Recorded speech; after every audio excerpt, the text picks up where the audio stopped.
مہمانداری ختم ہوئی یا چل رہی ہے؟ نہ چاہتے ہوئے بھی وجاہت کے لہجے میں ہلکا سا طنز آ گیا تھا۔ مہمانداری؟ اوہ، وہ زور سے ہنس پڑی۔ وہ مہمان اب امریکہ منتقل ہو رہے ہیں، اس نے بتایا۔ اوہ اچھا۔ وجاہت کے حلق میں جیسے کچھ اٹک سا گیا تھا۔ ہاں، کبیر بےحد خوش ہیں ان لوگوں کے یہاں آنے سے، خاصے پرانے تعلقات ہیں ان لوگوں سے، وہ بولی۔ اسے ان لوگوں سے سن کر خاصا اطمینان ہوا کہ فیملی والے لوگ ہیں۔ تم لوگ کب نیو یارک آ رہے ہو؟ اس نے پوچھا۔ معلوم نہیں، دیکھیے کب آنا ہوتا ہے، کبیر کو چھٹی ملے تو آئیں، رومی نے کہا۔ اس کو چھٹی نہ ملی جس نے سبق یاد کیا، وجاہت کے لہجے میں شوخی تھی۔ وہ تو مکتب عشق کی بات ہے، رومی کے لہجے میں حیرت اور خوشی تھی۔ جہاں تم ہوگی مکتب عشق تو خود بخود بن جائے گا، وہ زور سے ہنسا۔ اچھا اب میں چلوں، کبیر آتے ہی ہوں گے، کھانے کا انتظام کروں، اس نے کہا۔ ٹھیک ہے، وجاہت نے کہا اور فون بند کر دیا۔ وجاہت خاصے سمجھدار اور معقول فرد ہیں۔ رات کھانے کے بعد رومی اور کبیر ورانڈے میں بیٹھے تھے کہ اچانک کبیر نے کہا، اور رومی اپنے خیالوں سے چونک پڑی۔ جی ہاں خاصے، مگر بیچارے، وہ ایک دم خاموش ہو گئی۔ واقعی اتنا عذاب سہنا بھی ہمت کا کام ہے، اور پھر ہم مردوں کے لیے فرار کی بہت سی راہیں ہیں۔ اسی سے مجھے ان کی ایمانداری اور خلوص کا اندازہ ہوا، کبیر کے لہجے میں ستائش تھی۔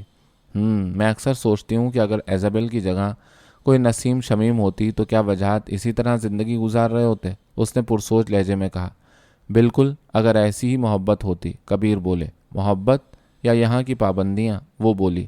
کبیر نے چونک کر بیوی کے بے تاثر چہرے پر نظر ڈالی۔ شاید اس نے ابھی تک وجاہت کو معاف نہیں کیا ہے۔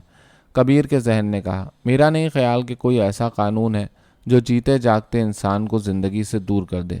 یہاں ہر انسانی مسئلے کا قانونی اور اخلاقی حل موجود ہے۔ یہی وجہ ہے کہ میں اس بات پر 100% یقین رکھتا ہوں کہ وجاہت کو اپنی بیوی سے واقعی محبت ہے۔ وہ تھوڑی دیر بعد بولے۔ بات جو بھی ہو، میرا بھی 100% یقین ہے کہ اگر کوئی اپنی لڑکی ہوتی اور اس کے ساتھ یہ حادثہ ہو جاتا تو یقیناً وجاہت وہ نہ کرتے جو آج کر رہے ہیں۔ یہ ہمارے مردوں کا خاصہ ہے کہ اپنی ہم قوم کے ساتھ بدسلوکی کریں گے اور گوری عورت کا ظلم بھی ہنس کر سہیں گے، رومی بولی۔ مجھے اندازہ تک نہ تھا کہ تم اتنی سخت دل ہو، کبیر مسکرائے۔ رومی بھی ہنس پڑی۔ چلیے، 5 برسوں میں ایک دریافت تو ہوئی۔ ایک اچھا انسان اس وقت ایک بڑی آزمائش میں پڑ جاتا ہے جب ہمت اور احسان مندی ایک ساتھ جمع ہو جائیں، اور وجاہت کے ساتھ یہی کچھ ہوا ہے، کبیر نے کہا۔ رومی کھلکھلا کر ہنس پڑی۔ آخر مرد ہے نا، آپ بھی اپنے ہی طبقے کا دفاع کریں گے، چلو یہی سمجھ لو۔ اچھا چلو کہیں باہر گھومنے چلتے ہیں، بچوں سے پوچھ لو اگر وہ چلنا چاہیں، وہ اٹھتے ہوئے بولے۔ دونوں مال گئی ہیں شبوں کو ساتھ لے کر، وہ شوہر کے ساتھ چلتی ہوئی بولی۔ ویسے میں بھی آج کل ایک آزمائش سے گزر رہا ہوں، کبیر گاڑی گیراج سے نکال کر سڑک پر لاتے ہوئے بولے۔ خیریت؟ رومی کے لہجے میں حیرت تھی۔ ہاں خیریت ہی ہے، مجھے تم سے محبت بھی ہے اور تمہارا احسان مند بھی ہوں، وہ بیوی کی طرف دیکھ کر مسکرائے۔ ارے، شوہر اور بیوی میں کیسی احسان مندی؟ اس نے کہا۔ پہلی بات تو یہ کہ تم نے اپنی اور میری عمر کے فرق کو سہارا، پھر 2 جوان لڑکیوں کا ساتھ پڑا، اور تم نے جس طرح میری بچیوں کو پیار دیا ہے، ان کا خیال رکھا ہے، وہ مجھ پر احسان ہی تو ہے۔ کبیر کا لہجہ بھاری ہو گیا تھا۔ یہ سب خدا کی طرف سے ہے، میرا اس میں کوئی کمال نہیں، رومی نے کہا۔ یہ تمہاری نیک دلی اور محبت ہے، اور اتنا مجھے یقین ہے کہ اگر آج میں نہ رہا تو میری بچیوں کو کوئی پریشانی نہیں اٹھانا پڑے گی، وہ بولے۔ ایسی باتیں نہ کریں، اللہ آپ کو لمبی عمر دے۔ ایسی کون سی خدا نہ خواستہ مہلک بیماری ہے جو ختم نہ ہو؟ اور اب تو آپ ماشاءاللہ بالکل نارمل ہیں۔ اور اس کی آواز بھرا گئی۔ نہیں رومانہ، حقائق سے آگہی زندگی میں راستوں کی بہتر نشاندہی کی علامت ہے۔ موت اور زندگی تو خدا کے ہاتھ ہے، مگر کچھ چیزیں ایسی ضرور ہیں جن سے مستقبل کے اندیشوں یا یقین کا اندازہ لگایا جا سکتا ہے۔ جتنا میں تمہیں جانتا ہوں اس کی بنیاد پر یہ یقین کر سکتا ہوں کہ تم ایسا وقت آنے پر یقیناً سمجھداری اور صبر کے ساتھ آگے کے راستے کا تعین کرو گی، اور شبوں کی زندگی تو ابھی شروع ہی نہیں ہوئی ہے، اس کی پرورش، اس کا مستقبل، یہ سب تمہیں کو کرنا ہے۔ راستہ طویل اور کٹھن ہے، مگر رومانہ، دنیا ابھی اچھے لوگوں سے خالی نہیں ہوئی ہے۔ اگر ایسا وقت آ جائے تو اپنے ارد گرد نظر ضرور ڈال لینا۔ کبیر خاموش ہو گئے۔ رومی ان کا اشارہ سمجھ گئی تھی، مگر خاموش رہی۔ گاڑی میں بالکل سناٹا تھا، صرف 2 افراد کی سانسوں کی دھیمی آوازیں تھیں، ایک میں اطمینان اور دوسری میں خدشات اور بے چینی۔ ہاں، کل زمان کا فون آیا تھا، کبیر احمد کی آواز سے سناٹا بکھر کر رہ گیا۔ کیا کہہ رہے تھے؟ اس نے پوچھا۔ ارادہ تو اگلے ماہ کا ہے، مگر والدہ کی طبیعت خاصی خراب ہے، اس وجہ سے شاید کچھ دیر ہو جائے، ان کی حالت ٹھیک نہیں ہے۔ زمان خاصے پریشان تھے، انہوں نے بتایا۔ اوہ، کیا ہو گیا انہیں؟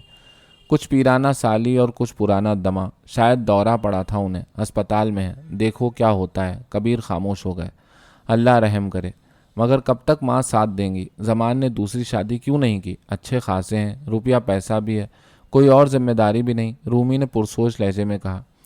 کئی بار میں نے اسے راضی کرنے کی کوشش کی لیکن مانتا ہی نہیں۔ شادی کے ادارے سے اس کا اعتماد اٹھ گیا ہے۔ لڑکی اس کی پسند کی تھی، شادی بمشکل 2 سال چلی، اس کا سب کچھ لے کر چمپت ہو گئی۔ زمان کو زیادہ دکھ اس بات کا ہے کہ وہ کوئی گوری نہیں تھی، اپنی پاکستانی تھی، لندن میں پیدا ہوئی، وہیں پلی بڑھی۔ ویسے میں زمان کے سسرال والوں سے ملا تھا، خاصے معقول لوگ تھے، مگر واللہ عالم کیا ہوا، کہاں گڑبڑ ہو گئی۔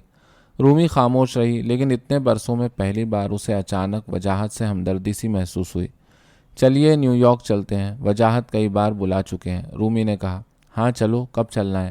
میں چھٹی لے لوں گا، اسی بہانے برسوں کے بعد ویکیشن ہو جائے گی۔ وہ گاڑی اپنے پسندیدہ باغ میں پارک کرتے ہوئے بولے۔ آج شاید 2 سالوں کے بعد ہم دونوں ساتھ اس پارک میں آئے ہیں۔ وہ گاڑی سے اترتے ہوئے بولے۔ ہاں، آپ کی مصروفیات جو اتنی بڑھ گئی ہیں، اکیلے آنا بھی کوئی آنا ہے، رومی نے کہا۔ یہ ہماری طرف کی عورتیں اپنے شوہروں سے اتنی مخلص کیوں ہوتی ہیں؟ کبیر نے حیرت سے سوچا اور مسکرا اٹھے۔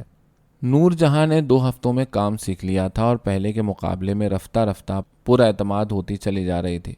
وجاہت کے دھیمے سبھاؤ اور رشمی کے دوستانہ انداز نے اسے بہت جلد نئی جگہ سے ہم آہنگ کر دیا تھا۔ دکان میں نئی ہو؟ انیلا راجا نے کاؤنٹر پر کھڑی نور جہاں کو بغور دیکھتے ہوئے کہا۔ جی، اس نے مختصراً جواب دیا۔ وجاہت کہاں ہے؟ انیلا راجا نے پوچھا۔ وہ گوشت کے سیکشن میں ہے، اس نے کہا۔ اچھا، اور یہ کہہ کر انیلا راجا دوسری طرف مڑ گئی۔ یہ نئی لڑکی کون ہے؟ اس نے وجاہت سے پوچھا، جو گوشت کے پیکٹ فریزر میں جما رہا تھا۔ حکیم طبائی کی بہن نور جہاں ہے، سعید اگلے ہفتے سے نئی جاب پر جا رہا ہے، سو میں نے اسے آفر دے دی، وجاہت نے تفصیل بتائی۔ اچھی ہے۔ اچھا سنیے، شہر میں ایک مشاعرہ ہونے والا ہے، ہندوستان، پاکستان اور لندن سے شعراء آ رہے ہیں، اس سلسلے میں شاعروں کا ایک ڈنر ہے یہاں ہوٹل میں، اس نے ایک دعوت نامہ دیتے ہوئے کہا، اور خلاف معمول وجاہت نے وہاں آنے کی حامی بھر لی۔ رشمی اور سعید اور نئی لڑکی کو بھی لے آئیں، انیلا راجا نے کہا۔ سعید کا تو اب ہاتھ آنا مشکل ہے، ان لڑکیوں سے پوچھ لوں گا، رشمی تو خاصی شوقین ہے، وجاہت نے کہا۔ رشمی، نور جہاں، تم لوگوں کے لیے دعوت آئی ہے، انیلا راجا کے جانے کے بعد وجاہت نے پکارا۔ کہاں سے بھائی جی؟ رشمی قریب آتے ہوئے بولی۔ کس نے بلایا ہے بھائی جی؟ نور جہاں سامان الماریوں میں رکھتے ہوئے پکاری۔ وجاہت نے تفصیل بتائی۔ شوق تو مجھے بہت ہے، مگر اس روز پوجا پر جانا ہے، خاصی دیر تک چلے گی، رشمی نے کہا۔ تم کہاں جا رہی ہو؟ نور جہاں قریب آ گئی تھی۔ چلو گی؟ پوجا پر جا رہی ہوں، رشمی نے کہا۔ چلو، کیا کھلاؤ گی؟ نور جہاں نے پوچھا۔ پرساد، اور تمہیں ہندو بناؤں گی، رشمی چہکی۔ آہستہ، مولانا خیرہ نے سن لیا تو؟ وجاہت یہ کہہ کر ہنس پڑا۔ یہ مولانا خیرہ کون ہے اور کیا قصہ ہے؟ نور جہاں نے دلچسپی سے پوچھا، اور رشمی اسے مولانا خیرہ کا واقعہ سنانے لگی۔ بھائی جی، نور جہاں کو بڑا شوق ہے شاعروں سے ملنے کا، یہ جا سکتی ہے، رشمی نے تھوڑی دیر بعد وجاہت سے کہا۔ اچھا، کیوں نور جہاں، چلنا ہے مشاعرہ ڈنر میں؟ وجاہت نے پوچھا۔ جی بھائی، میاں سے پوچھ لوں، وہ تو شاید جائیں گے، میں آپ کے ساتھ چلوں گی۔ پاکستان میں ٹیلی ویژن پر تو مشاعرے دیکھے ہیں، مگر آج تک کسی زندہ شاعر کو نہیں دیکھا، نور جہاں بولی۔ رشمی اور وجاہت ہنس پڑے۔ دونوں دوست برسوں بعد ملے تھے۔ رات دھیرے دھیرے اپنا سفر طے کر رہی تھی۔ صادق اور وجاہت بچپن سے لے کر اب تک کے حالات پر باتیں کر رہے تھے۔ مسائل تھے، ننھی منی خوشیاں تھیں، تنہائیاں تھیں۔ کبھی دونوں بے ساختہ ہنس پڑتے، کبھی خاموش ہو جاتے اور کبھی سوچوں میں ڈوب جاتے۔ صادق اور وجاہت بچپن کے دوست تھے، ساتھی تھے، ہم پیشہ تھے، ایک ہی درس گاہ سے تعلیم حاصل کی اور ایک ہی ادارے میں ملازمت کی۔ تم بہت بدل گئے ہو، کیا ہو گیا ہے تم کو؟ صادق بولا۔ ثبات ایک تغیر کو ہے زمانے میں، وجاہت مسکرایا۔ تم سے آخری ملاقات ایئرپورٹ پر ہوئی تھی جب تم امریکہ آ رہے تھے، صادق بولا۔ اور اس کے بعد آج، وجاہت نے کہا۔ ہاں، خالہ جان نے تمہارے ساتھ ہونے والی ٹریجڈی کے بارے میں بتایا تھا۔ بات ایسی تھی کہ سمجھ میں نہیں آتا تھا کہ یہ سب کیوں اور کیسے ہو گیا، بس رابطے کا سوچتا ہی رہتا تھا، صادق نے کہا۔ ہاں، بس نصیب کا چکر ہے، کچھ پتہ نہیں ہوتا کہ کس دروازے پر آپ دستک دے رہے ہیں، کھلنے کے بعد وہی کچھ ملے گا جس کا آپ کو یقین ہے، یا پھر وہ سامنے ہوگا جس کا گمان ہی نہیں ہوگا۔ وجاہت کے لہجے میں درد اتر آیا تھا۔ دکان کب کھولی؟ صادق نے پوچھا۔ بیلا کی بیماری کے کچھ ہی عرصے بعد۔ مجھے اس وقت لوگوں کی پیسے کی شدید ضرورت تھی، مکان نرسنگ ہوم کو گروی رکھ دیا تھا، بینک بیلنس ختم ہو چکا تھا، ایسے وقت میں امی ابا آ گئے اور انہوں نے ہی یہ سب کام کروا دیا۔ اب تو شکر ہے اس دکان کی وجہ سے بیلا کے علاج میں آسانی ہو گئی. اگلے سال تک کے لیے ہوئے قرضے ادا ہو جائیں گے, پھر مکان بھی چھوٹ جائے گا. وجاہت نے تفصیل بتائی. او وجو, کہاں کہاں سے گزر گئے, کیا کیا تم پر بیت گئی. اس کے لہجے میں دکھ تھا. اچھا یہ بتاؤ, یہاں بیوی بچوں کے ساتھ آئے ہو یا پھر امی نے بتایا تھا تمہاری شادی کا؟ وجاہت نے بات کا رخ پلٹ دیا. صادق چند لمحوں کے لیے خاموش ہو گیا. پہلے بچے کی پیدائش میں میری بیوی اور بچہ دونوں ختم ہو گئے, اور اس کے بعد سے بس سوچا ہی نہیں اس طرف. اور اس کی تنہائی نے بڑھ کر وجاہت کے اکیلے پن کو گلے لگا لیا.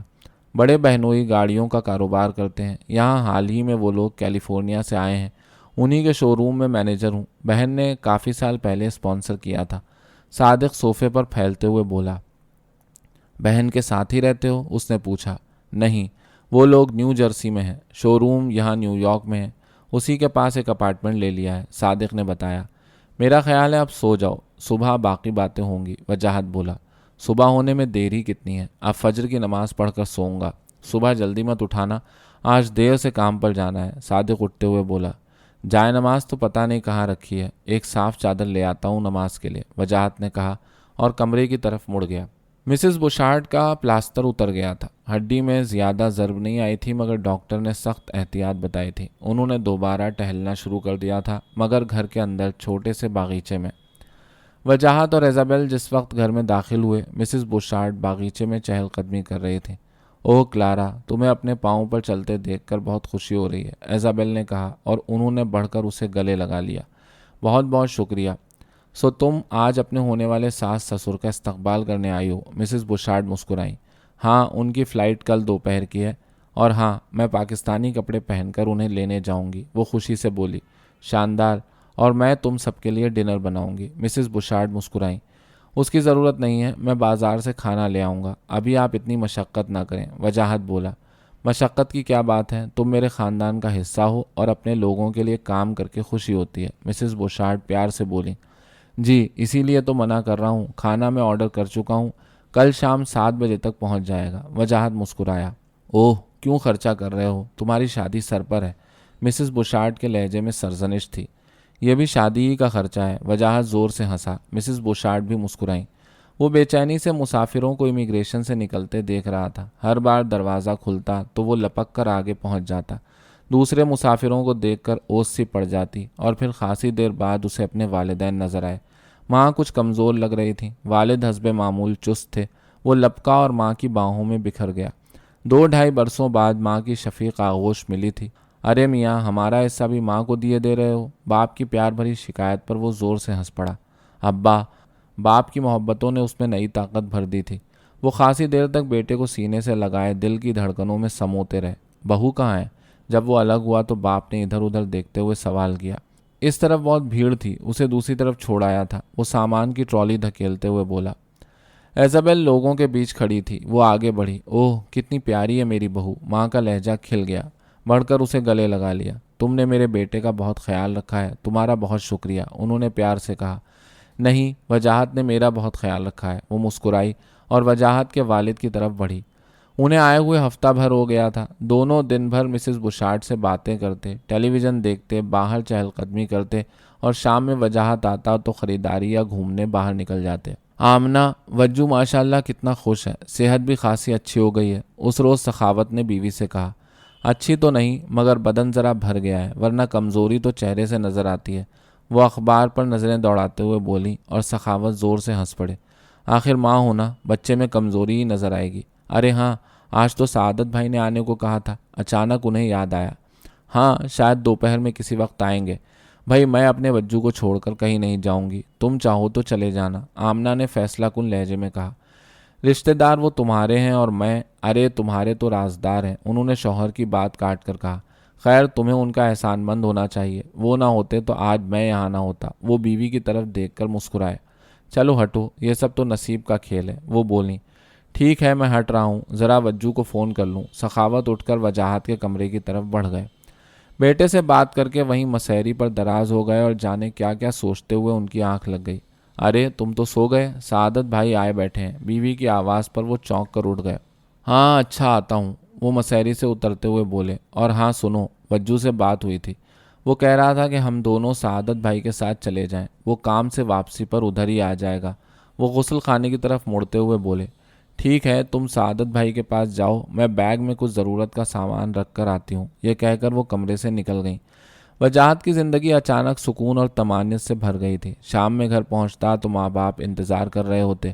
چائے پی کر اکثر تینوں باہر نکل جاتے۔ رات میں کھانے کے بعد تھوڑی دیر سب لوگ مختلف موضوعات پر باتیں کرتے، وجاہت کی شادی کی تیاریوں کے تذکرے کرتے، اور پھر وہ ماں کی آغوش میں سر رکھے رکھے سو جاتا تو وہ آہستگی سے اٹھتیں، بتی بجھاتیں اور دروازہ بند کر کے باہر نکل جاتیں اور رات دیر تک بیٹے کے لیے دعائیں مانگتی رہتیں۔ ابھی وہ بستر پر ہی تھا کہ فون کی گھنٹی چلا اٹھی۔ اس نے ریسیور اٹھایا۔ دوسری طرف ایزابل تھی۔ ارے تم اس وقت اتنی صبح؟ وہ حیرت سے بولا۔ سوچا یہی ایک وقت ہے کہ شاید تم سے بات ہو سکے۔ 10 دن ہو گئے ہیں اور تم سے صرف ایک بار بات ہوئی۔ ایزابل کے لہجے میں شکایت تھی۔ معاف کرنا، میں والدین میں اس قدر مصروف رہا کہ… نہیں، معافی کی کوئی بات نہیں، یہ تو خیال کی بات ہے، دل کی خواہش ہے، وہ بات کاٹ کر بولی۔ کام سے واپسی پر ان لوگوں کو باہر لے جاتا ہوں، رات میں امی میرے پاس آ جاتی ہیں اور پھر… تم بچے تو نہیں ہو کہ ماں کی ضرورت پڑے، آخر میری بھی تو کوئی ذمہ داری ہے تم پر۔ اس کے لہجے میں ہلکی سی تلخی اتر آئی تھی۔ بھائی ہم تم تو سدا ساتھ رہیں گے، یہ لوگ تو کچھ دنوں میں چلے جائیں گے، اس نے نرمی سے کہا۔ وہ تو میں بھی جانتی ہوں، مگر کیا تمہیں یہ احساس نہیں کہ میں کئی بار تمہیں فون کرتی ہوں، کتنا انتظار کرتی ہوں، اس نے شکایت کی۔ چلو غصہ ختم کرو، اگلے ہفتے میں تمہارے پاس آ رہا ہوں، وہ ہنس کر بولا۔ اچھا کب؟ جمعے کو یا سنیچر کو؟ ایک دم ہی وہ خوش ہو گئی۔ اس بار میری چھٹی جمعرات اور جمعہ ہے، میں جمعرات کی شام کو پہنچوں گا تمہارے گھر، وجاہت نے کہا۔ اندازاً کتنے بجے نکلو گے ڈی سی سے؟ ایزابل نے پوچھا۔ دن میں کسی وقت نکلوں گا، تمہیں فون کر دوں گا، اس نے کہا۔ ٹھیک ہے میں منتظر رہوں گی، ایزابل نے کہا اور فون بند کر دیا۔ وہ دونوں حیرت سے لوگوں سے بھرے اور عمارتوں سے اٹے نیو یارک کو دیکھ رہے تھے۔ شام کے 4 بجے تھے۔ بھیڑ کا عالم عروج پر تھا۔ گاڑیاں، بسیں، لوگ، سڑکوں پر تل دھرنے کو جگہ نہ تھی۔ یہ نیو یارک تو کچھ اپنے کراچی جیسا لگ رہا ہے، ماں نے بھیڑ کو دیکھتے ہوئے کہا۔ اب کہاں کراچی ایسا رہ گیا ہے، بیچارہ میرا شہر، سخاوت کے منہ سے جیسے کراہ نکلی۔ تمہارا دوست کہاں رہتا ہے؟ تھوڑی دیر بعد سخاوت نے پوچھا۔ ایک علاقہ ہے کوئنز، بس پہنچنے والے ہیں، وجاہت نے تسلی دی۔ آپ لوگ کراچی میں کہاں رہتے ہیں؟ اچانک ٹیکسی ڈرائیور بول اٹھا اور وجاہت کے والدین چونک پڑے۔ کیا تم بھی کراچی سے ہو؟ سخاوت نے پوچھا۔ میری سسرال کراچی میں ہے، نیو کراچی میں خود سیالکوٹ سے ہوں، ڈرائیور نے کہا۔ بہت خوشی ہوئی، یہاں کب سے ہو؟ سخاوت ٹیکسی ڈرائیور سے باتوں میں مصروف ہو گئے۔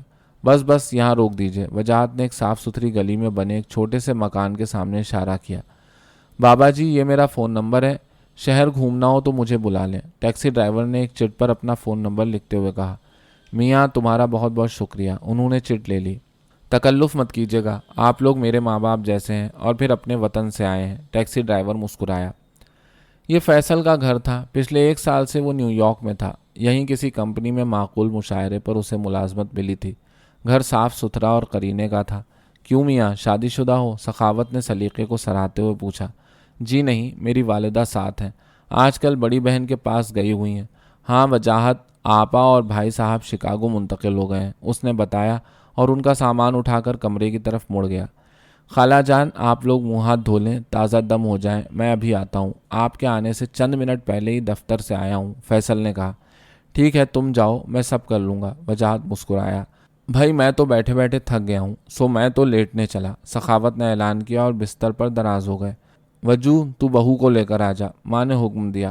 وہ امی یہاں سے بہت دور رہتی ہے، ویسے وہ بہت خوش ہوگی یہ جان کر کہ آپ لوگ یہاں آئے ہوئے ہیں۔ وجاہت نے گول مول بات کی اور کمرے سے نکل گیا۔ ماں کو کچھ حیرانی ہوئی مگر خاموش رہیں۔ کیوں خام خام بہو کی ضد کر رہی ہو؟ سمجھایا تو تھا، اور پھر شادی میں دن ہی کتنے رہ گئے ہیں، سخاوت نے کروٹ بدل کر بیوی سے کہا۔ ہاں مگر اتنا جی چاہ رہا تھا اسے دیکھنے کو، ان کی آواز میں مایوسی تھی۔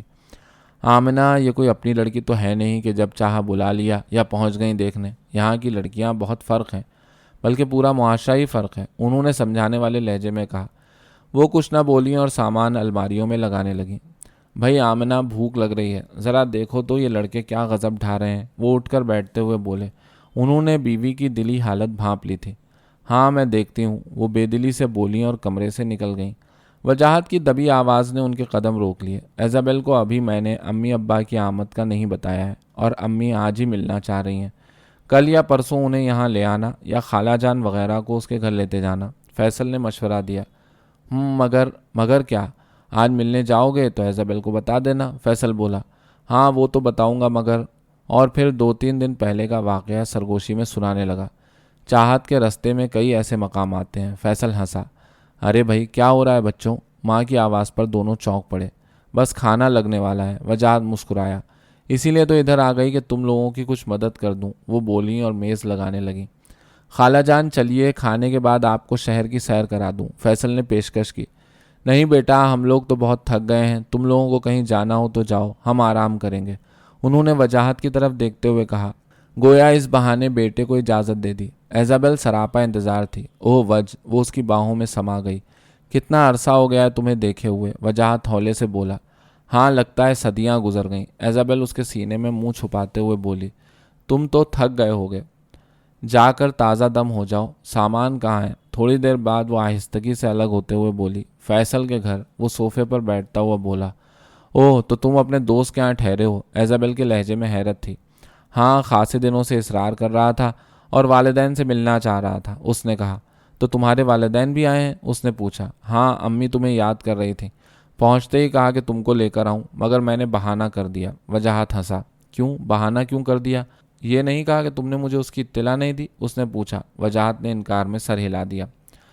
تو تم کھانا بھی کھا کر آئے ہوگے، اس نے پوچھا۔ ہاں، وجاہت نے مختصراً کہا۔ وہ کچھ کہتے کہتے رک گئی۔ میں اس خیال سے والدین کو لایا تھا کہ تمہارے والدین سے ملاقات بھی کرا دوں گا، وجاہت بولا۔ تو تم مجھ سے ملنے نہیں، اپنے والدین کو سب سے ملوانے لائے ہو، ایزابیل کے لہجے میں تیزی تھی۔ دونوں ہی باتیں ہیں، ہر چیز الگ الگ نہیں کر سکتا، وہ بولا۔ پہلے سے بتاتے تو مما ڈیڈی سے ملوانے کا انتظام کرتی، 2 دن میں کیسے ہوگا، اس نے پوچھا۔ وہ لوگ تو ہفتے بھر رہیں گے، وجاہت نے نرمی سے کہا۔ اگر تم ساتھ ہوتے تو بہتر تھا، ایزابیل بولی۔ ٹھیک ہے میں آ جاؤں گا، 1 دن پہلے اطلاع کر دینا، وجاہت نے ہتھیار ڈال دیے۔ میں سوچ رہی تھی کہ تم آؤ گے تو کہیں باہر چلیں گے، کھانا کھائیں گے، رات دیر تک گھومیں گے اور پھر تھک کر ایک دوسرے کی باہوں میں سو جائیں گے، مگر چلو یہ پروگرام اگلے ہفتے پر رکھ لیتے ہیں۔ اگلے ہفتے کیسے رکھو گے؟ تم اپنے والدین کو چھوڑنے پر تیار نہیں ہو، کیسے ہوگا یہ سب، وہ بولی۔ میں سب کچھ کر لوں گا، وجاہت اسے اپنی آغوش میں گھسیٹتے ہوئے بولا۔ یہ وجو ابھی تک نہیں آیا، 11 بجنے والے ہیں، ماں نے گھڑی دیکھتے ہوئے پریشانی سے کہا۔ سو جاؤ آمنہ، آ جائے گا۔ صبح اسے سوال جواب نہ کرنے لگنا، یقیناً وہ ایزابیل کی طرف گیا ہوگا، انہوں نے تنبیہ کی۔ مجھے تو پریشانی ہو رہی ہے، مسز بوشارڈ بتا رہی تھیں کہ نیو یارک میں جرائم بہت ہیں، رات میں اکیلے نکلنا خطرناک ہے، وہ پریشان لہجے میں بولیں۔ سو جاؤ، وہ پیدل نہیں گیا ہے، فیصل کی گاڑی پر گیا ہے، پریشان مت ہو، سخاوت کروٹ لے کر لیٹ گئے۔ وہ تو چند لمحوں میں خراٹے لینے لگے، لیکن آمنہ بیگم جاگتی رہیں، ان کے کان مسلسل دروازے پر لگے تھے۔ رات 12 بجے کے بعد اچانک دروازے کے کھٹکے کی آواز آئی۔ امی ابا سو گئے، وجاہت کی آواز سن کر انہوں نے اطمینان کا سانس لیا اور بستر پر دراز ہو گئیں۔ یہاں کہاں لے آئے؟ گاڑی ریسٹورنٹ کے سامنے رکی تو ماں نے پوچھا۔ کھانا کھانے، اس نے مختصراً کہا۔ بھائی میں بہت تھک گئی ہوں دن بھر چل چل کر، گھر ہی چلتے ہیں، وہ ناگواری سے بولی۔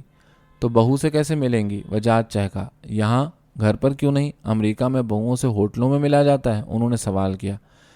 چلو اترو، کوئی وجہ ہوگی۔ اس سے پہلے کہ وجاہت کوئی جواب دے باپ بول اٹھے۔ ایک تو تم، میں گاڑی پارک کر کے آتا ہوں، آپ لوگ اندر چلیے۔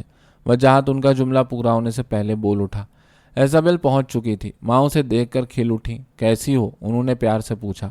ٹھیک ہوں، آپ لوگوں کا سفر کیسا رہا؟ وہ دونوں کو لے کر ایک میز کی طرف بڑھتی ہوئی بولی۔ اچھا تھا، زیادہ خوشی اس بات کی تھی کہ تم سے اور تمہارے گھر والوں سے ملاقات ہوگی۔ میں نے تو آتے ہی وجو سے کہا تھا کہ تمہیں لے آئے، ماں کرسی پر بیٹھتے ہوئے بولی۔ وجاہت نے مجھے آپ لوگوں کے آنے کی اطلاع ہی نہیں دی تھی، وگرنہ میں آ جاتی آپ لوگوں کو لینے۔ اس نے کل رات بتایا، جبکہ میں سمجھ رہی تھی کہ وہ اکیلا ہی آیا ہے، ایزابیل نے بیٹھتے ہوئے کہا۔ چلو ملاقات تو ہو گئی، باپ نے کہا۔ ہاں آج میرا ارادہ تھا آپ لوگوں کی طرف آنے کا، لیکن وجاہت نے یہاں ریستوراں میں بلا لیا، اس نے معصومیت سے کہا۔ تمہارے والدین نیو یارک ہی میں ہیں؟ باپ نے پوچھا۔ ہاں، یہاں سے کوئی 15 میل کے فاصلے پر رہتے ہیں، ایزابیل بولی۔ اسی اثنا میں وجاہت بھی آ گیا۔ کھانے کے دوران ایزابیل نے اپنے والدین کی طرف سے ان سب کو دعوت دی، وہ آپ کو فون بھی کریں گی، ایزابیل نے بتایا۔ کتنی سلجھی ہوئی لڑکی ہے، کس قدر تمیزدار اور پیاری، انہوں نے گاڑی میں بیٹھتے ہوئے ہونے والی بہو کی تعریف کی۔ اور وجو، تو نے اسے ہوٹل میں کیوں بلایا جبکہ وہ خود تمہارے پاس آنا چاہ رہی تھی؟ انہوں نے بیٹے کو سرزنش کی اور وجاہت زور سے ہنس پڑا۔ امی وہ 6 بجے آنے کا کہہ رہی تھی، ہم لوگ اس وقت کہاں گھر پر ہوتے؟ اس لیے یہاں بلا لیا۔ وہ بولا، ابا میں جمعے کی شام کو یہاں آ جاؤں گا اور ہفتے کی رات آپ لوگوں کے پاس۔ اتوار کو دوپہر میں ایزابیل کی طرف جانا ہے۔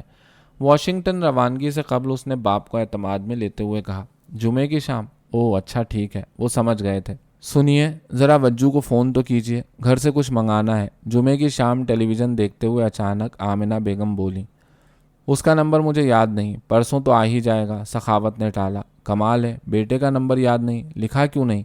2-3 دفعہ تو اس کا فون آ چکا ہے، وہ ناراضگی سے بولی۔ میری ڈائری بھی نہیں مل رہی ہے، میں فیصل سے لے لیتی ہوں، وہ اٹھتے ہوئے بولی۔ ارے رہنے دو، کیا پریشانی ہے؟ سخاوت گھبرا گئے۔ ارے مجھے کچھ منگانا ہے، بہو کے لیے زیور لائی تھی، انہوں نے جھلا کر کہا اور دروازے کی طرف بڑھ گئیں۔ بھائی ہمیں فیصل کے گھر سے لانگ ڈسٹینس فون نہیں کرنا چاہیے، بری بات ہے، انہوں نے بیوی کو روکنے کی آخری کوشش کی۔ وجو مجھے اپنا فون کارڈ دے گیا تھا، آمنہ بیگم نے تسلی دی اور باہر نکل گئیں۔ اب وہ کچھ نہیں کر سکتے تھے۔ پتہ نہیں وجو کہاں ہے، گھر پر مسلسل گھنٹیاں بج رہی ہیں اور مشین بھی نہیں بول رہی۔ وہ تھوڑی دیر بعد اندر آتے ہوئے ناراضگی سے بولی، خالہ جان وجاہت لائن پر ہیں۔ اسی لمحے فیصل نے آ کر اطلاع دی۔ امی آپ فون کر رہی تھیں؟ میں غسل خانے میں تھا، وجاہت نے کہا۔ ہاں بیٹا، وہ میرے باکس میں دائیں کونے میں ایک سبز رنگ کی مخمل کی ڈبیا ہے، وہ لیتے آنا، اس میں بہو کے لیے زیور ہے، انہوں نے ہدایت دی۔ مگر کیا باکس کھلا ہے؟ اس نے پوچھا۔ نہیں، چابی سائڈ ٹیبل کی دراز میں پیچھے کو رکھی ہے اور باکس الماری میں ہے، انہوں نے تفصیل بتائی۔ ٹھیک ہے میں لیتا آؤں گا، اس نے فون بند کر دیا۔ آمنہ بیگم مطمئن ہو کر ٹیلی ویژن پر کوئی فلم دیکھنے لگی۔ شاعروں کا استقبالیہ ایک بڑے ہوٹل میں تھا۔ وجاہت نے صادق کو بھی مدعو کر لیا تھا۔ شام 7 بجے وہ صادق اور نور جہاں کے ہمراہ ہوٹل پہنچا۔ انیلا راجہ بنی سوری استقبال کے لیے کھڑی تھیں۔ ماشاء اللہ چشمے بددور، وجاہت نے بے ساختہ کہا۔ شکریہ اس ہمت افزائی کا، لگ رہا ہے کہ ایک دم 25 برس کی ہو گئی ہوں، انیلا راجہ نے مسکرا کر جواب دیا۔ ارے 30 اور 25 میں فاصلہ ہی کتنا ہے، وجاہت کے لہجے میں شوخی تھی اور سب خوش دلی سے ہنس پڑے۔ انیلا راجہ وجاہت کو شعراء سے ملا رہی تھی، باتیں تھیں، جام تھے، قہقہے تھے، ادبی، سماجی، سیاسی، نہ جانے کون کون سے موضوعات زیر بحث تھے۔ نور جہاں ایک طرف بیٹھی خاموشی سے یہ سب دیکھ رہی تھی۔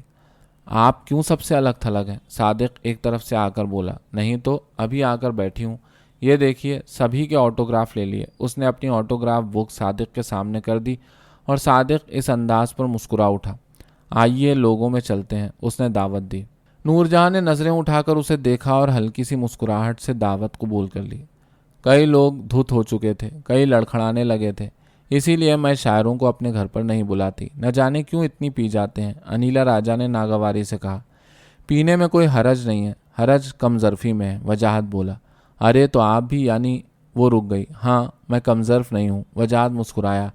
کھانا لگ چکا تھا، لوگ مصروف ہو گئے تھے، کچھ اب بھی ادھر ادھر بکھرے مے نوشی میں مصروف تھے۔ یکایک اس کی نظر نور جہاں اور صادق پر پڑی، دونوں محویت سے کھانے اور باتوں سے انصاف کر رہے تھے۔ وجاہت مسکرا اٹھا۔ لڑکی اچھی ہے، اگر ایسا ہو جائے تو دونوں کی زندگی بن جائے۔ اچانک ایک خیال ذہن میں کوندا۔ انیلا صاحبہ مجھے اجازت دیجیے، اب میں چلوں۔ تھوڑی دیر بعد وجاہت نے انیلا سے اجازت طلب کی۔ ارے آپ منی مشاعرے میں شرکت نہیں کریں گے؟ اس نے حیرت سے پوچھا۔ نہیں مشکل ہے، اس نے کہا۔ ٹھیک ہے کل تو آئیں گے، اس نے تصدیق چاہی۔ کوشش کروں گا، ذرا صادق سے بات کر لوں، وہ بولا اور تھوڑی دور بیٹھے صادق اور نور جہاں کی طرف چلا آیا۔ صادق تم لوگ مشاعروں سے لطف اٹھاؤ، میں چلا، اس نے کہا۔ مگر بھائی جی میں کیسے گھر جاؤں گی؟ نور جہاں ایک دم ہی گھبرا گئی۔ پریشان مت ہو بی بی، تم محفوظ ہاتھوں میں ہو، صادق تمہیں بخیریت گھر پہنچا دیں گے، گاڑی چھوڑے جا رہا ہوں۔ وجاہت نے مسکرا کر تسلی دی اور باہر نکل کر قریبی ٹرین اسٹیشن کی طرف چلا آیا۔ فضا میں ہلکی سی خنکی تھی، شفاف ماحول، تازہ ہوا اور سبزے کی خوشبو میں چہل قدمی عجیب لطف دے رہی تھی۔ آج برسوں کے بعد وہ کسی ایسی محفل میں گیا تھا، اس دائرے میں جہاں وہ برسوں سے مقید تھا دراڑ پڑنے لگی تھی۔ آج وہ نرسنگ ہوم سے بھی جلدی اٹھایا تھا، رہ رہ کر ایک احساس ندامت کچوکے دے رہا تھا۔ یہ مجھے کیا ہوتا جا رہا ہے؟ کیا میں اپنی بیلا، اپنی زندگی سے دور ہو رہا ہوں؟ اس نے خود سے سوال کیا۔ نہیں، تم زندگی سے قریب آ رہے ہو، چہروں میں شناسائی پا رہے ہو۔ جواب ملا۔ تو آج تک یہ کہاں تھا؟ سوال ہوا۔ ہر عمل کے پس منظر میں کوئی تحریک ہوتی ہے، وہ تحریک تمہیں مل چکی ہے، جواب ملا۔ بکواس، بے معنی، کوئی تحریک نہیں، شاید میں بوڑھا ہو رہا ہوں، اعضاء مزمحل ہو رہے ہیں، انکار کی طاقت کمزور پڑ رہی ہے، اس لیے سمجھوتے کرنے لگا ہوں، وہ بڑبڑایا۔ ٹرین ایک جھٹکے سے چل پڑی۔ رات کے 11 بج رہے تھے اور ٹرین کھچا کھچ بھری تھی۔ اس نے ایک تائرانہ نظر مسافروں پر ڈالی، طرح طرح کے جذبے ہلکورے لیتے نظر آئے۔ خوشی، احساس، جوش، خاموشی، امید، یاس۔ 39-40 کا مرد بوڑھا نہیں ہوتا، جوانی کی انتہا پر ہوتا ہے۔ اچانک مجمع میں سے کسی نے کہا اور وہ چونک پڑا۔ مگر وہ تحریک کیا ہے؟ ایک اسٹیشن پر گاڑی رکی، ایک جوان سال لڑکی معذرت کرتے ہوئے راستہ بناتی اس کے سامنے سے گزری۔ اچانک وہ پلٹی، اس کی طرف دیکھ کر مسکرائی اور دھیمے سے سرگوشی کے لہجے میں بولی، اپنے آپ سے پوچھو، اپنے دل کو ٹٹولو، وہاں کھلے پھولوں سے پوچھو۔ اور لڑکی ایک دم ہی جیسے غائب ہو گئی۔ وہ جھنجلا گیا تھا۔ وہ دیر سے بستر پر کروٹیں بدل رہا تھا۔ کوئی خواب، کوئی آس، کوئی امید، کوئی خیال، کچھ بھی تو نہ تھا۔ ذہن بالکل خالی تھا، سانسیں ربط میں تھیں مگر بے چین۔ دل اپنی رفتار سے زندگی کا سفر طے کر رہا تھا مگر بے کل۔ وہ اٹھ کر بستر پر بیٹھ گیا۔ ماں کی یاد آئی، گھڑی دیکھی، شب کے 3 بج رہے تھے۔ خاصی دیر فون پر ہاتھ رکھے سوچتا رہا، پھر ماں کو فون ملایا۔ ماں ملازمت سے ریٹائر ہو چکی تھی اور زیادہ تر گھر ہی پر ملتی تھی۔ ماں باپ سے بات کی، دونوں ٹھیک تھے، صحت مند تھے اور اس کے منتظر تھے۔ بیٹا ایک بار آ جاؤ، ماں جیسے کراہی۔ ہاں اماں، میں جلد ہی آؤں گا، 2-3 مہینے میں، آپ لوگ بہت یاد آتے ہیں۔ وہ جیسے سسک پڑا۔ شاہدہ کے بیٹے کی منگنی ہے، ریحانہ کی بیٹی کی شادی ہے، انہی دنوں آ جاؤ۔ ماں کی آواز میں زندگی اتر آئی تھی۔ ٹھیک ہے آ جاؤں گا، اس نے تسلی دی۔ ماں کو اپنے کانوں پر یقین نہیں آ رہا تھا۔ انہوں نے کئی بار ایک ہی سوال کیا اور وجاہت نے ہر بار اس بات میں جواب دیا۔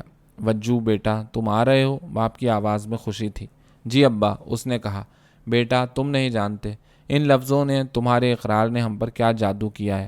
لگتا ہے ایک دم عمر کے 20 سال کم ہو گئے ہیں۔ باپ زور سے ہنسے اور تھوڑی دیر تک بیلا کے بارے میں باتیں کرتے رہے، اسے سمجھاتے رہے، ہمت دلاتے رہے۔ اس نے ابھی فون بند ہی کیا تھا کہ گھنٹی بجنے لگی۔ دوسری طرف رومی کی گھبرائی ہوئی آواز آئی، وجاہت کبیر اسپتال میں ہیں اور کوما میں چلے گئے ہیں۔ ارے کب، کیسے؟ وہ گھبرا گیا۔ کل رات سے کچھ طبیعت خراب تھی، آج اسپتال لے کر گئی، بلڈ شوگر بہت زیادہ بڑھ گئی تھی اور تھوڑی دیر بعد بالکل دم سادھ لیا۔ اس نے تفصیل بتائی۔ رومی پریشان مت ہو، میں آ رہا ہوں، جو بھی پہلی فلائٹ ملی لے لوں گا، اور اسے تسلیاں دے کر فون بند کر دیا۔ کبیر ابھی کوما میں تھے۔ رومی ایک طرف پریشان بیٹھی تھی، قدموں کی چاپ پر سر اٹھایا۔ وجاہت یہ کیا ہو گیا؟ وہ سسک پڑی۔ گھبراؤ نہیں رومی، کبیر جلد ٹھیک ہو جائیں گے، اس نے کندھے سے لگی رومی کو دلاسا دیا۔ اسی اثنا میں کبیر کا ڈاکٹر بھی آ گیا، ان کا چارٹ اٹھا کر دیکھا۔ گھبرائیے نہیں، یہ جلد ہوش میں آ جائیں گے، اس نے تسلی دی۔ مگر انہیں ہوا کیا ہے؟ رومی نے بھررائی ہوئی آواز میں پوچھا۔ تفصیل تو کل صبح ٹیسٹ کے بعد ہی پتہ چلے گی، اس وقت تک کوئی حتمی بات نہیں کہی جا سکتی، اس نے کہا اور رومی کو تسلی دے کر چلا گیا۔ آپ یہاں سیدھے ایئرپورٹ سے آ رہے ہیں؟ تھوڑی دیر بعد رومی نے پوچھا۔ ہاں گاڑی لے لی تھی ایئرپورٹ سے، میرا خیال ہے تم تھوڑی دیر کے لیے گھر ہو آؤ، جب تک میں یہاں رکتا ہوں، وجاہت نے کہا۔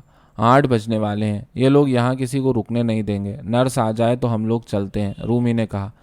پرسوں ہی ہم لوگ لندن سے آئے ہیں، ان کے دوست کی والدہ کا انتقال ہو گیا تھا، اسی سلسلے میں گئے تھے۔ شاید سفر کی تھکان اور پریشانی نے انہیں بیمار ڈال دیا ہے۔ دوسرے دن اسپتال جاتے ہوئے راستے میں رومی نے بتایا۔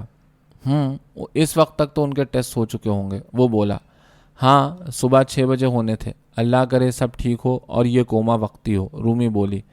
مسز احمد خوشخبری ہے، کبیر کے سب ٹیسٹ ٹھیک ہیں اور اب یہ خطرے سے باہر ہیں۔ کبیر کے کمرے کے باہر ہی ڈاکٹر نے اطلاع دی۔ خدا کا شکر ہے، اس کے آنسو رواں ہو گئے۔ بہت بہت شکریہ ڈاکٹر، مگر یہ ہوش میں کیوں نہیں آ رہے؟ اس نے بے چینی سے پوچھا۔ آج یہ کسی وقت ہوش میں آ جائیں گے، جیسا کہ میں نے کہا، اب یہ خطرے کی حد سے باہر ہیں۔ اور پھر ڈاکٹر مزید تفصیل بتانے لگا۔ رومی بے قراری سے کبیر کے ہوش میں آنے کا انتظار کر رہی تھی، کبھی اٹھ کر ان کی نبض ٹٹولتی، کبھی جھک کر بے سود کبیر کو دیکھتی۔ وجاہت ایک طرف خاموش بیٹھا اس کی بے قراری کو دیکھ رہا تھا۔ کبیر تم بہت خوش نصیب ہو کہ اتنی محبت کرنے والی بیوی ملی، اس کے خیال نے رشک سے کہا۔ وہ کبیر پر جھکی مسلسل تکے جا رہی تھی کہ اچانک انہوں نے آنکھیں کھول دیں۔ رومی، ان کی کمزور آواز ابھری۔ جی، وہ کچھ نہ بول پائی اور جھر جھر آنسو بہنے لگے۔ رو مت، اور وہ خاموش ہو گئے۔ 3-4 دن میں کبیر کی حالت سنبھلنے لگی، مگر کمزوری بہت تھی، بہت کم، چند لفظ بولتے اور تھک جاتے۔ مجھے خوشی کے وجاہت آ گئے اور وہ ہانپ گئے۔ ابھی بولنے سے پرہیز کیجیے، تھوڑی جان آ جائے تو بولیے گا، وجاہت نے مسکرا کر کہا، اور کبیر کے خشک لبوں پر مسکراہٹ زندگی بن کر تھرک گئی۔ دوپہر میں اس نے دکان پر فون کیا تو صادق نے اٹھایا۔ ارے تم نے مستقل ڈیرا جما لیا؟ وجاہت زور سے ہنسا۔ ہاں جاب کے بعد ادھر ہی آ جاتا ہوں، خواتین کا ہاتھ بٹانے، صادق بولا۔ تو میری خاطر نہیں، وجاہت نے چھیڑا، بالکل نہیں، آپ ہیں کون؟ ویسے تمہاری آواز سے اندازہ ہو رہا ہے کہ تمہارے عزیز اب بہتر ہیں، صادق چہکا۔ ہاں، ارے تم تو جانتے ہو رومی کو، اس کے شوہر کی طبیعت خراب ہے، اچانک وجاہت نے کہا۔ ارے تو تم نے پہلے کیوں نہ بتایا؟ ہم تم اور رومی تو بچپن کے ساتھی ہیں، صادق کے لہجے میں حیرت اور شکایت تھی۔ بس کوئی موقع ہی نہیں آیا، وجاہت نے کہا۔ اچھا کب آ رہے ہو؟ اس نے پوچھا۔ پرسوں۔ کبیر ویسے ٹھیک ہے مگر مکمل صحت مند ہونے میں وقت لگے گا، وجاہت بولا۔ بھئی یہ امریکہ ہے، یہاں ٹوٹی پھوٹی زندگی کو بھی کارآمد بنا دیا جاتا ہے۔ مجھے پورا یقین ہے کہ کبیر صاحب دوبارہ نارمل زندگی گزاریں گے، وہ وقت تو لگے گا، صادق نے یقین سے کہا۔ کبیر کو اس جھٹکے نے بالکل بے حال کر دیا تھا۔ کئی مہینے گزر گئے تھے، وہ رفتہ رفتہ بحال ہو رہے تھے، تھوڑا بہت چلنے بھی لگے تھے، ایک آدھ بار رومی گھر سے باہر بھی لے گئی تھی۔ میں سوچ رہا ہوں رومانہ کہ استعفیٰ دے دوں، ایک رات انہوں نے بیوی سے ارادے کا اظہار کیا۔ آپ کی مرضی، انشاءاللہ صحت یابی کے بعد پھر سے شروع کر سکتے ہیں، اس نے شوہر کی ہمت بڑھائی۔ وہ الگ بات ہے، لیکن 3 مہینے گزر گئے ہیں، کام کا بہت حرج ہو رہا ہوگا، وہ لوگ بیچارے بہت لحاظ کر رہے ہیں۔ تم ایسا کرو کہ ڈگلس کو فون کر کے میرا ارادہ بتا دو، انہوں نے ہدایت دی۔ ہوٹل کا مالک ڈگلس اسپتال میں کبیر کے لیے پھول بھجواتا رہا، انہیں کئی بار دیکھنے بھی گیا، ان کی خیریت لیتا رہا۔ جس وقت رومی نے شوہر کے ارادے کا ان سے ذکر کیا تو وہ ایک لمحے کو خاموش ہو گیا۔ رومانہ، میں کبیر سے ملنے گھر آ سکتا ہوں؟ اس نے پوچھا۔ بالکل، جب چاہیں آ جائیں، اس نے کہا۔ 2-3 دن بعد ڈگلس اور اس کی بیوی یولانڈا پھلوں اور پھولوں سے لدے پھندے کبیر سے ملنے آ گئے۔ تھوڑی دیر ادھر ادھر کی باتوں کے بعد ڈگلس مطلب کی بات پر آ گیا۔ کبیر، میں جانتا ہوں کہ تم ابھی بیمار ہو اور شاید یہ بھی کہ تمہیں صحت یاب ہونے میں خاصا وقت لگے، مگر تم ہمارے ہاں 20 سالوں سے کام کر رہے ہو، تم کو جتنی چھٹیاں چاہیے تم لے لو، اور اگر واقعی تم کام کرنے کی ہمت نہیں پا رہے ہو تو ریٹائرمنٹ لے لو، مگر استعفیٰ نہ دو۔ وہ رک گیا۔ یہ تمہاری مہربانی ہے، لیکن یہ بھی تو سوچو مینیجر کے بغیر کتنا نقصان ہو رہا ہوگا، اور تمہارے ہوٹل کے قوانین کے مطابق ریٹائرمنٹ کم سے کم 25 سال کام کرنے کے بعد ہی لے سکتے ہیں، اس لیے میں نے استعفے کا سوچا تھا۔ کبیر خاموش ہو گئے۔ قانون ہمارے ہی بنائے ہوئے ہیں، ان میں ہنگامی صورتحال میں تبدیلی کی جا سکتی ہے۔ میں دل کی بات بتاؤں، میں تمہیں چھوڑنا نہیں چاہ رہا تھا۔ جہاں تک کام کا تعلق ہے، میں جز وقتی طور پر کوئی مینیجر رکھ لوں گا، اور جب تم صحت یاب ہو جاؤ تو آ جانا، اس نے کہا۔ نہیں ڈگ، میں نے فیصلہ کر لیا ہے، اب میرے لیے بہت مشکل ہے، کبیر بولے۔ ٹھیک ہے، تو میں اپنے وکیل کو بلا کر تمہاری ریٹائرمنٹ کے سلسلے میں بات کرتا ہوں، اور پھر تم تو بورڈ کے بھی رکن ہو، اور ہاں رومانہ، تم سے بھی ایک بات کرنا چاہتا ہوں۔ وہ رومی کی طرف مڑا۔ تم جب چاہو ہمارے ہاں کسی بھی شعبے میں آ جاؤ، یہ ہماری کھلی پیشکش ہے۔ ڈگ مسکرایا۔ آپ کے اس خیال کا بہت بہت شکریہ، لیکن ابھی کبیر کی حالت ایسی نہیں ہے کہ میں انہیں چھوڑ کر ملازمت پر آؤں، رومی نے ممنونیت بھرے لہجے میں کہا۔ مگر رومی، یہ بھی تو سوچو کہ کبیر کی ریٹائرمنٹ کے بعد اتنے بڑے گھر کو چلانا، بچوں کی پرورش اور تعلیم، آخر کسی ایک کو تو جاب پر رہنا ہوگا، یولانڈا بولی، اور رومی سوچ میں پڑ گئی۔ میں اس سلسلے میں آپ سے بات کروں گی، اس نے تھوڑی دیر بعد گویا اقرار کر لیا۔ اچھا، اب ہم چلتے ہیں، اور ہاں کبیر، تمہاری جگہ تمہارے لیے ہی رہے گی اگر تم نے ریٹائرمنٹ کا نہ سوچا، ڈگلس مسکراتے ہوئے بولا۔ رومی مہمانوں کو رخصت کر کے آئی تو کبیر کو کسی سوچ میں غرق پایا۔ کیا سوچ رہے ہیں؟ اس نے پیار بھرے لہجے میں پوچھا۔ یولانڈا کی بات درست ہے، اگر میں کام نہ کر سکا تو میرا خیال ہے تم ان کی پیشکش لے لو، کبیر نے مدھم لہجے میں اسے مشورہ دیا۔ مگر کبیر، مجھے ہوٹل کے بارے میں کچھ معلوم نہیں، اور ویسے بھی کبھی باہر کا کام نہیں کیا، نہ ماحول کا پتہ، نہ رویوں کا علم، وہ بولی۔ آخر پڑھی لکھی ہو، اور پھر یہ لوگ بہت اچھی تربیت بھی دیتے ہیں، چند ہفتوں میں سب سیکھ جاؤ گی، بلکہ پھر سکھانا شروع کر دو گی، انہوں نے لہجے کو خوشگوار بناتے ہوئے کہا۔ رومی بھی شوہر کی آواز پر مسکرائی۔ تم کل ہی ڈگلس سے بات کر لو، اس سے کچھ وقت لے لو، وہ یقیناً تمہاری بات مانے گا، وہ بستر پر دراز ہوتے ہوئے بولے۔ شبو سو گیا؟ چند لمحوں بعد انہوں نے پوچھا۔ ہاں، عائشہ اور یاسین کو فون کیا تھا، ان کے فائنل امتحان ہو رہے ہیں، اگلے ہفتے دونوں آئیں گے، اس نے شوہر کے قریب بیٹھتے ہوئے کہا۔ ٹھیک ہے، زمان کی کیا خبر ہے؟ انہوں نے پوچھا۔ ان کا بھی ارادہ اس ماہ کے آخر تک یہاں منتقل ہونے کا ہے، وہ بولی۔ ہاں، اچھا، کبیر نے آنکھیں موند لیں۔ بھوک لگی ہے، کھانا لے آؤں؟ رومی نے ان کے بالوں میں انگلیاں پھیرتے ہوئے کہا۔ نہیں، بس تم میرے پاس بیٹھی رہو، وہ جیسے غنودگی میں بولے۔ وجاہت پاکستان جانے کی تیاری مکمل کر چکا تھا، برسوں بعد وطن جا رہا تھا، عجیب سی خوشی اور اطمینان کا عالم تھا۔ ماں ہر دوسرے دن فون کر رہی تھی، بے قراری بڑھتی جا رہی تھی۔ امی، رومی کے شوہر کی طبیعت خاصی خراب ہے، ایک رات ماں سے بات کرتے ہوئے اس نے بتایا۔ ہاں، نثار نے تیرے ابا کو بتایا تھا۔ کیا تو ان کے گھر گیا تھا؟ ماں کے لہجے میں حیرت تھی۔ ہاں، رومی کے شوہر بہت اچھے انسان ہیں، اس نے بتایا۔ بیٹا، یہ بہت اچھا کیا کہ تو چلا گیا رومی کے گھر۔